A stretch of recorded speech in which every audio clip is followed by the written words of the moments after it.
चंद्रशेखर की विरासत के प्रहरी नीरज शेखर कहते हैं, बलिया मेरा मान है, सम्मान है, अभिमान है, परिवार है। नमस्कार, आजाद सिपाही के विशेष में आपका स्वागत है। मैं हूं राकेश सिंह। नीरज शेखर सिर्फ उत्तर प्रदेश से भाजपा के राज्यसभा सांसद ही नहीं, वो सिर्फ भारत के यशस्वी पूर्व प्रधानमंत्री चंद्रशेखर के बेटे ही नहीं, वो उस बागी बलिया की विरासत को सहेज कर रखने वाले प्रहरी भी हैं, जिसका नेतृत्व चंद्रशेखर ने संसद में 8 बार किया। नीरज शेखर वह शख्स हैं जो आज भी चंद्रशेखर के तेज प्रताप, जन सरोकार, उनकी आभा और साफ गोई को जीवित रखे हुए हैं। अपनी सोच में, समझ में, विचार में, आचरण में और बोलचाल में। भारत की राजनीति में ये परिपाटी रही है कि किसी राजनेता के पुत्र या पुत्री को उसके काम से अधिक उसके माता पिता के नाम से पहचाना जाता है, लेकिन नीरज शेखर इसके अपवाद हैं। वो अपने महान पिता चंद्रशेखर की विरासत को संभाल रहे हैं, लेकिन कभी उनके नाम का इस्तेमाल नहीं करते, क्योंकि उनके संस्कार अपने खानदान के सम्मान को बरकरार रखने की शिक्षा देते हैं। आजाद सिपाही के विशेष संवाददाता राकेश सिंह यानी मैं उनसे मुलाकात के लिए समय मांगा तो नीरज शेखर ने सहर्ष स्वीकार किया। उन्होंने बेबाक ढंग से सवालों के जवाब दिए और कभी ये महसूस ही नहीं होने दिया कि वह अपने महान पिता की उपलब्धियों को कैश कर रहे हैं। प्रस्तुत है नीरज शेखर से मुलाकात और बातचीत का ब्यौरा। देश की राजधानी दिल्ली का गुरुद्वारा रकाबगंज मार्ग, तारीख 7 सितंबर सुबह के करीब 10:15 बजे मैं उस सरकारी आवास के सामने खड़ा हूँ जो कभी देश की राजनीति की दिशा तय करता था। उस आवास के गेट पर आज भी मोटे अक्षरों में लिखा है चंद्रशेखर। उसके नीचे छोटे अक्षरों में लिखा है नीरज शेखर। अंदर लगभग 30 मीटर जाने पर कार्यालय लिखा एक कमरा दिखाई पड़ता है। अंदर का दृश्य खुद ब खुद ये कह देता है कि इस आवास में कभी चंद्रशेखर बैठते थे। दरअसल 6 सितंबर को मैं उस सड़क से गुजर रहा था। अचानक मेरी नजर उस आवास के गेट पर लिखे शब्दों पर पड़ी, चंद्रशेखर और फिर नीरज शेखर। मैंने फोन कर उनसे मिलने का वक्त मांगा था। कहा था मैं झारखंड से हूँ और पत्रकारिता में अभी नया आया हूँ। बलिया के पास ही मेरा गांव है। उन्होंने कहा आप अगले दिन सुबह 10:30 बजे आ जाएं। मैं स्तब्ध था, कारण चंद्रशेखर की विरासत संभालने वाले शख्सियत से मैं पहली बार फोन पर बात कर रहा था और इतनी आसानी से उन्होंने अगले दिन मुझे बुला लिया। मैं अगले दिन तय समय पर गया। ऑफिस में घुसते ही देखा कि 4 लोग पहले से मिलने के लिए बैठे हैं।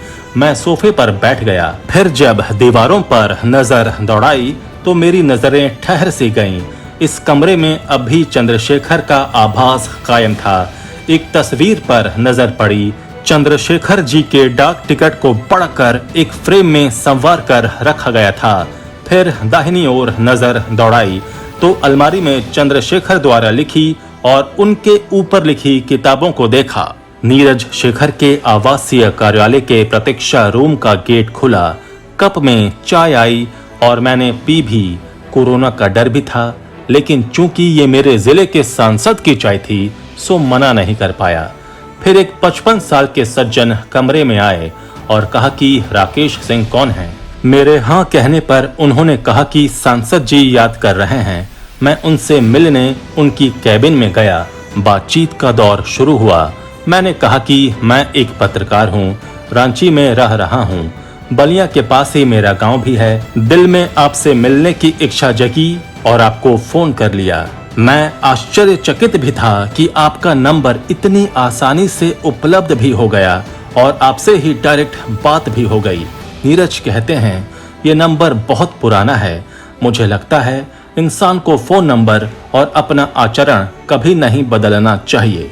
जिस समय नीरज शेखर ये बोल रहे थे उस समय मेरी नजर उनके कमरे में लगी उस तस्वीर की तरफ गई जिसमें वो मुलायम सिंह यादव के साथ गुफ्तगू करते दिख रहे थे। उसी तस्वीर के ठीक ऊपर प्रधानमंत्री नरेंद्र मोदी के साथ उनकी दो तस्वीरें दो अलग अलग एंगल से फ्रेम की हुई थीं। आज के मौजूदा दौर में अगर नीरज शेखर की जगह कोई दूसरा सांसद होता और उसने दल बदला होता तो मुलायम सिंह यादव के साथ की तस्वीर को अपने कमरे से हटा दिया होता और सवालों का सिलसिला चल निकला। मैंने नीरज शेखर से कहा, मैं आपसे चंद सवाल करना चाहता हूँ। ये सवाल मेरी जिज्ञासा भी है। उन्होंने स्वीकारोक्ति दी। मैंने उनसे पूछा कि आपके पिता चंद्रशेखर जी बलिया का कुल 8 बार संसद में प्रतिनिधित्व कर चुके हैं और अब आप इस विरासत को आगे बढ़ाने को लालायित हैं। इस दौरान न तो बलिया की जनता ने कभी अपने नेता चंद्रशेखर को छोड़ा और न ही चंद्रशेखर ने बलिया की जनता को। आपके लिए बलिया और उसकी जनता क्या है? ये प्रश्न सुनते ही नीरज शेखर बहुत भावुक हो गए।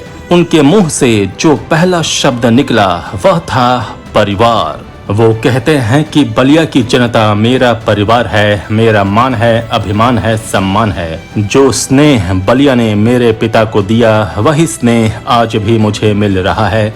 मैं बलिया की जनता का हमेशा ऋणी रहूंगा। जब मैं वहां से चुनाव लड़ रहा था तो विरोधी कहते थे कि ये दिल्ली वाला है, इसे बलिया के बारे में क्या पता। चुनाव अगर जीत भी गया तो वो दिल्ली में ही रहेगा, जनता के बीच नहीं।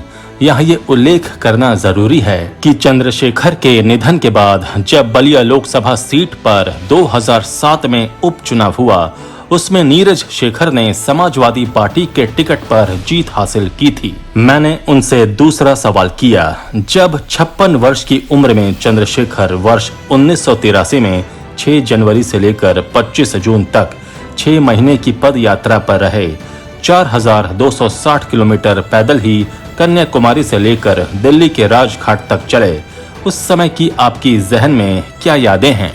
नीरज जी हल्का मुस्कुराते हैं, कहते हैं, मेरी उम्र उस वक्त लगभग 15 या 16 वर्ष की थी।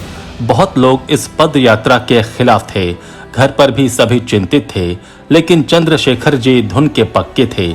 वो जो ठान लेते थे वही करते थे। ये पद यात्रा कई मायनों में अनोखी थी। इस पद यात्रा के दौरान चंद्रशेखर जी ने देश के राजनीतिक हालात को बहुत अच्छे से समझा, देश में मौजूद जन समस्याओं को करीब से देखा और समझा, वहां के लोगों और उनकी संस्कृति से भी परिचित हुए। एक उत्तर प्रदेश का नेता तमिलनाडु की समस्या को समझ रहा था। इस पद यात्रा के दौरान पिताजी ने ये पाया कि भारत में कुपोषण की स्थिति चरम पर थी। कुपोषण मामले में भारत पहले पायदान पर खड़ा था। उन्होंने ये भी पाया कि भारत के गांवों में गर्भवती महिलाओं की स्थिति बहुत अच्छी नहीं है। उनके या परिवार के अंदर जागरूकता का अभाव है, स्वास्थ्य सुविधा उनके अनुरूप नहीं है। वहीं इस यात्रा के दौरान चंद्रशेखर जी ने देखा कि शिक्षा की स्थिति भी बहुत दयनीय है। इस यात्रा के समय ही चंद्रशेखर जी ने कह दिया था कि भारत आने वाले दिनों में जल की समस्या से बुरी तरह जूझेगा। दरअसल चंद्रशेखर एक राजनेता के साथ साथ समाज के सजग प्रहरी भी थे और उनमें स्पष्ट विजन भी था। राजनीतिक माइलस्टोन थी चंद्रशेखर की पद यात्रा। इस यात्रा के बारे में थोड़ी और जानकारी देना जरूरी है। चंद्रशेखर उस वक्त जनता पार्टी के प्रेसिडेंट थे। जिस दिन उन्होंने इस पद यात्रा की शुरुआत की उसी दिन उनकी पार्टी कर्नाटक में सत्ता में आई। चंद्रशेखर ने कन्याकुमारी से दिल्ली स्थित महात्मा गांधी की समाधि राजघाट तक पद यात्रा की। चंद्रशेखर की इस पद यात्रा से तत्कालीन प्रधानमंत्री इंदिरा गांधी भी भयभीत हो गई थीं। चंद्रशेखर ने 6 जनवरी 1983 से 25 जून 1983 के बीच 4260 किलोमीटर की रिकॉर्ड पैदल यात्रा की। इस पैदल यात्रा का उद्देश्य आम लोगों की समस्याओं को करीब से जानना समझना था। महात्मा गांधी की तरह अपने पैरों से हिंदुस्तान को नापकर अगर किसी ने मानस को परखा तो वे चंद्रशेखर ही थे। उस पदयात्री की राजनीति में ना धर्म था ना जाति थी, बस भारत के बुनियादी मुद्दों को समझने की ललक थी।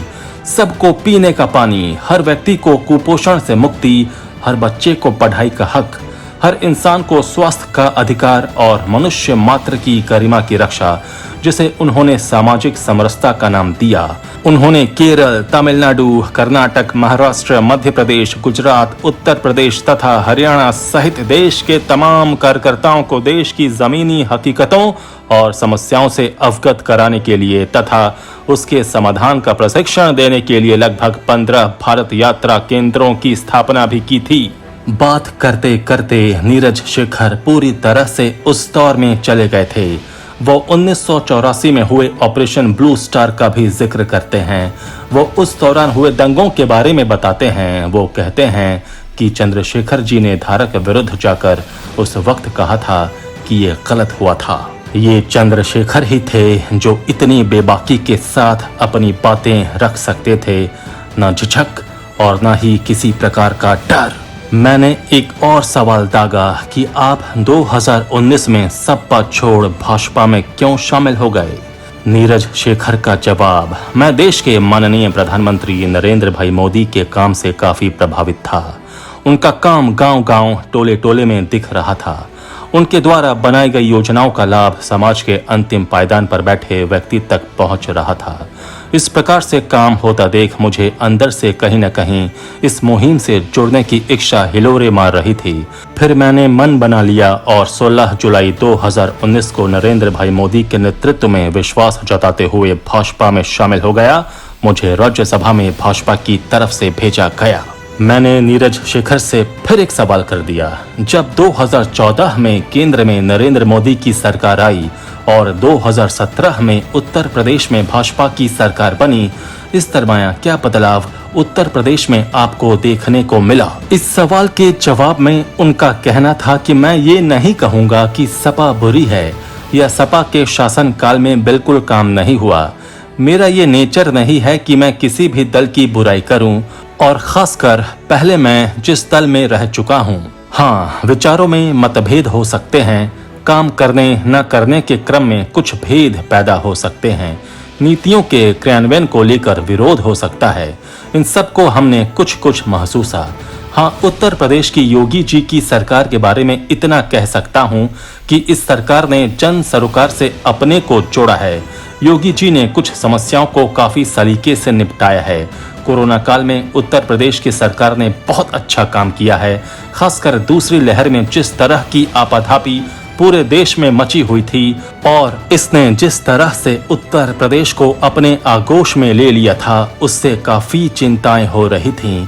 लेकिन योगी आदित्यनाथ की दृढ़ इच्छा शक्ति और कोरोना के पीड़ित होने के बावजूद उन्होंने जिस तरह से सभी कमिश्नरी का दौरा किया, उससे प्रशासन की सक्रियता बढ़ गई और कोरोना के प्रकोप पर काबू पाया गया। उन्होंने कहा कि हमें जब जब अवसर मिला है, बलिया के विकास के लिए हमने पूरा प्रयास किया है। सड़क, बिजली, पानी, पुल, पुलिया के मामले में काफी कुछ हुआ है और कुछ काम अभी भी अधूरे हैं। उन्हें पूरा करने के लिए प्रयासरत हूँ। उन्होंने कहा कि कोरोना के प्रकोप के पहले बलिया में ऑक्सीजन प्लांट की कल्पना भी नहीं की जा सकती थी, लेकिन आज की तारीख में बलिया में 8 ऑक्सीजन प्लांट स्थापित हो गए हैं। कुछ और पाइपलाइन में हैं। शिक्षा के क्षेत्र में उल्लेखनीय प्रगति हुई है। अब तो गांव-गांव में संचार माध्यमों का जाल बिछाने की प्रक्रिया शुरू हो गई है। रेल मार्ग में काफी सुगमता आई है। ट्रेनों का आवागमन बढ़ा है। उज्ज्वला योजना, आयुष्मान योजना के तहत गरीबों के घर घर तक सुविधाएं पहुंच रही हैं। प्रधानमंत्री आवास योजना के तहत ऐसे परिवारों को आवास मिला है या मिल रहा है जिनके लिए आवास कभी सपना ही था। उन्होंने कहा कि हम कह सकते हैं कि भले ही किसी पार्टी के लिए रोटी, कपड़ा और मकान नारा हो, लेकिन मोदी जी की अगुवाई में केंद्र सरकार ने इसे हकीकत में बदल दिया है। गरीबों को राशन, तन ढकने का कपड़ा, सिर छिपाने को आवास, पढ़ाई से लेकर विदाई तक में गरीबों को मदद मिल रही है। सरकारी मदद के सहारे अब गरीबों के बच्चे भी डॉक्टर और IAS IPS बनने का सपना देख रहे हैं और उस देहरी को लांघ भी रहे हैं। माझी पुल को लेकर नीरज शेखर काफी प्रयासरत हैं। कहते हैं काम हो रहा है, वो अवश्य पूरा होगा। बातचीत में उन्होंने ग्रीनफील्ड एक्सप्रेस के बारे में जानकारी दी। कहा कि इस एक्सप्रेसवे के बन जाने से बलिया का देश के अन्य हिस्सों से आवागमन और सुगम हो जाएगा, दूरी भी काफी कम हो जाएगी। ये सड़क गाजीपुर से बलिया होते हुए बिहार के मांझी तक जा रही है। इस एक्सप्रेसवे की खासियत ये है कि ये बलिया सदर के 73 और बैरिया के 14 गांव से होते हुए जाएगी, यानी ये सभी गांव रातों रात मुख्य धारा में आ जाएंगे। बातचीत में मुझे ये आभास हो गया कि नीरज शेखर बलिया लोकसभा के चप्पे चप्पे और गांव के मुखिया तक से वाकिफ हैं। वो करण छपरा के सुखारी सिंह से लेकर रामानुज सिंह, वहां के मंदिर शिवालय से लेकर अन्य धार्मिक स्थल और विद्यालयों तक से वाकिफ हैं। वो बैरिया के तमाम लोगों को नाम से जानते हैं तो चितबड़ा गांव के तेज बहादुर सिंह से लेकर लोचन सिंह और पातेपुर के मुरली सिंह से लेकर उदय प्रताप तक को जानते हैं। आप कह सकते हैं कि बलिया उनके रग रग में बसता है। बलिया के लोग उनके मन मस्तिष्क में हैं। पीढ़ियां गुजर जाती हैं जब एक चंद्रशेखर पैदा होता है। देश ही नहीं, विश्व की भी नजर में चंद्रशेखर एक हाड़ मांस के इंसान मात्र नहीं थे। वो एक आदर्श थे, युवा पीढ़ी के रोल मॉडल थे, एक आंदोलन थे। वो युवाओं के पथ प्रदर्शक थे, उनकी राजनीतिक सोचिता के सभी कायल थे। उन्होंने अपनी सोच समझ से देश के एक बड़े वर्ग के मानस पटल पर अमिट छाप छोड़ी थी। वो खुद में एक परिवर्तन थे, एक बदलाव थे जो भारतीय राजनीति की दशा और दिशा बदलने की क्षमता रखते थे। चंद्रशेखर में जोश, जज्बा और मादा कूट कूट कर भरा था। उनके बारे में अगर ये कहा जाए कि वो राजनीतिक क्षितिज पर ध्रुव की तरह हमेशा आभा बिखेरने वाला तारा थे तो कोई अतिशयोक्ति नहीं होगी। उनकी इसी विशिष्टता ने बलिया जैसे विशुद्ध ग्रामीण माटी से निकलने वाले चंद्रशेखर को भारत के प्रधानमंत्री की कुर्सी तक पहुंचा दिया। वे सिर्फ भारत के 8वें प्रधानमंत्री ही नहीं रहे बल्कि अल्प समय में ही उन्होंने उस कुर्सी की एक ऐसी चमक बिखेरी जिसे लोग आज भी याद करते हैं। हर व्यक्ति आज भी उनका नाम सम्मान के साथ लेता है। चंद्रशेखर की लोकप्रियता का अंदाजा आप इसी बात से लगा लीजिए कि उसने उन्हें सीधे प्रधानमंत्री की कुर्सी तक पहुंचा दिया। इस दौरान उन्होंने ये भी बता दिया कि कुर्सी के लिए वो अपने स्वाभिमान से कोई समझौता नहीं कर सकते। अपने आदर्श, नैतिकता और कर्तव्य बोध की तिलांजलि नहीं दे सकते। उनका कार्यकाल 10 नवंबर 1990 से लेकर 21 जून 1991 तक ही रहा। राजीव गांधी के समर्थन के बाद 64 सांसदों के समर्थन से चंद्रशेखर ने सरकार बनाने का दावा पेश किया और 10 नवंबर 1990 को भारत के 8वें प्रधानमंत्री के पद की शपथ ली थी। भारत के 8वें प्रधानमंत्री के रूप में ही सिर्फ उनकी पहचान नहीं थी, वो ऐसे नेता थे जिन्हें दल की दीवार में बांधकर नहीं रखा जा सकता था। वो अपना रास्ता खुद तय करते थे। उस रास्ते पर चलने के लिए वो अपनी चाल खुद तय करते थे। चंद्रशेखर की रगों में बागी बलिया का गर्म खून था। स्वाभिमानी चंद्रशेखर किसी की कठपुतली बनकर नहीं रह सकते थे। कांग्रेस की मदद से वो प्रधानमंत्री बने, लेकिन कुछ दिनों बाद ही जब उनके काम में कांग्रेस का हस्तक्षेप शुरू हो गया तो चंद्रशेखर को लगा कि कांग्रेस कुर्सी की कीमत मांग रही है, जबकि इस पद पर बने रहने के लिए वो कांग्रेस के इशारों पर थिरक नहीं सकते थे। कांग्रेस द्वारा समर्थन वापस लेने की कानाफूसी के बीच ही चंद्रशेखर ने प्रधानमंत्री पद से ये कहते हुए इस्तीफा दे दिया कि वो प्रधानमंत्री पद का बहुत सम्मान करते हैं, इसका अपमान उन्हें बर्दाश्त नहीं और वो एक दिन में 3 बार अपने विचार नहीं बदलते। चंद्रशेखर की इस खुददारी से कांग्रेस हक्का बक्का रह गई थी। मैंने चंद्रशेखर को कभी नहीं देखा था क्योंकि उस समय मेरी उम्र ही क्या रही होगी, अबोध था। किताबों में पढ़कर पता चला कि चंद्रशेखर खुद एक पत्रकार थे। उनकी लेखनी के लोग कायल थे। उनका बेबाक लेखन लोगों को आकर्षित करता था। उन्हें पढ़कर आपको एहसास होगा कि शब्द को कागज पर उकेरने को लेकर वो कितना सजग थे। उनके द्वारा इस्तेमाल किए गए शब्द कितने प्रभावशाली थे। वे शब्द लोगों के मानस पटल पर क्या अमिट छाप छोड़ते थे। विशेष और विशेषण का पुट गजब का था। लेखनी में गांव की माटी की सुगंध और भाषा में मिठास अलग ही एहसास कराती थी। उन्होंने 1969 में यंग इंडियन नाम से साप्ताहिक पत्रिका भी निकाली थी।